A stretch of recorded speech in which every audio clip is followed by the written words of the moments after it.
Pinaimbestigahan ng palasyo ang tangkang pagpatay sa alkalde ng Sharif Agwak sa Maguindanao del Sur kung saan nahuli kampang gumamit ng rocket-propelled grenade o RPG ang mga suspect.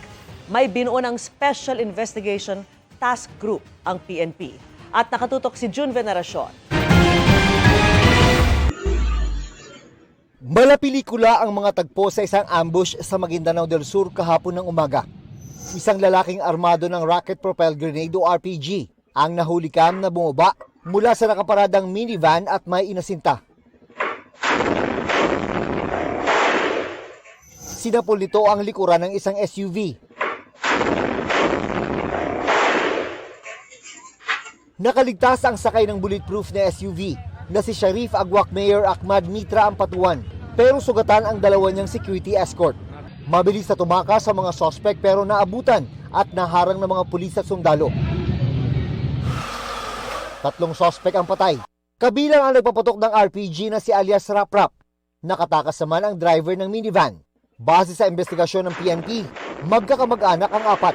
Ini-establish po nila, ma'am, yung pong kanilang pag-establish ng motibo. Kumukuha sila po ng mga ebidensya kung ito po ay mga hired killers.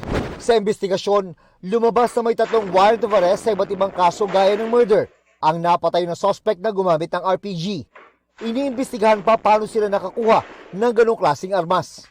Nakita po sa initial investigation na kung bakit po gumamit ng posible ng RPG dahil alam po nila na bulletproof po ang sasakyan. Kung ito ay tinamaan ng solid, mag-iiba po ang kwento ng nangyaring insidente po.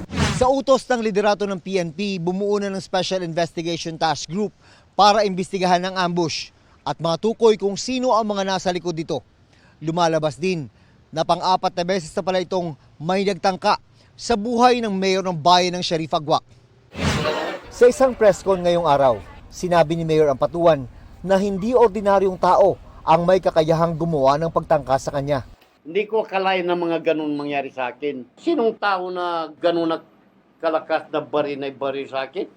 Inihayag din ng alkalde ang kanyang pagtataka kung bakit siya binawian ng security detail. Bigla lang naalis yung escort ko, doon na nagpasok yung lahat ng threat sa akin na ambusin ako. Mabilisang paglutas sa krimen din ang utos ng Malacanang. Kinukondena po ng Pangulo ang nangyaring yan. At dahil sa kanya pong pag-uutos at direktiba, agad-agad din pong kumilos ang DILG, pati po ang PNP. Para sa GMA Integrated News, June Veneracion, nakatutok, 24 oras.